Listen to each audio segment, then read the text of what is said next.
Hello YouTube, iTradeViewer. I'm going to talk to you about a card that I believe some people are playing completely wrong.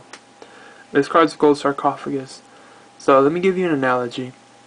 In most real life businesses, in a business in general, you have to invest in a business.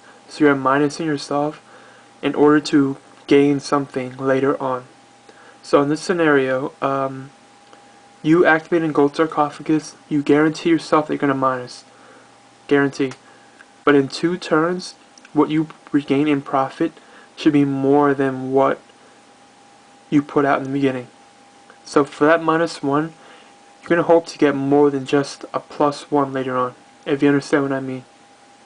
So when people dig for cards that don't make quite sense, I'm not sure they understand what they're investing in, just as in a business. You have to invest something to regain the profit in a greater margin. My friend taught me this from, he took a business course, and he gave the analogy, and it gave me the idea for this. Originally, when this card came out, the first decks to play it were Teledad decks, like stuff like this. So stuff you would usually go for is like Destiny Draw, Dark Arm Dragon, but most importantly, the card you would go for is Crush Card Virus. These 2 cards were both prize cards, worth an infinite amount of money each. And this is what you would get with Gold Sarcophagus, because this guaranteed you more than just a +1 in return for your -1. Hence why this was used correctly. Later on, it was used in Lightsworn decks. We grabbed Judgment Dragon, because that would guarantee you more than what you put out, ending that -1 would gain you a +1. So when you're playing this card, understand what you're doing. Imagine it like a business. You have to monitor yourself now, but you have to understand how your business is going to go around.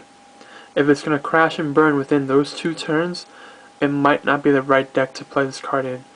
If your deck is stable enough and steady enough to go on a long consistent base, then therefore this card will give you a greater return than what you activated for, which also means your deck needs to have a card or something worth getting. You can't just grab it just to grab another. Like the joke is, you can't just Sark for another Sark.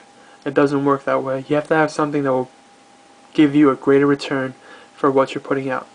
So thank you, YouTube. Any more questions, analogies, anything more that I think that will help you become a better player, I'll post it out. Any questions, please ask. Thank you.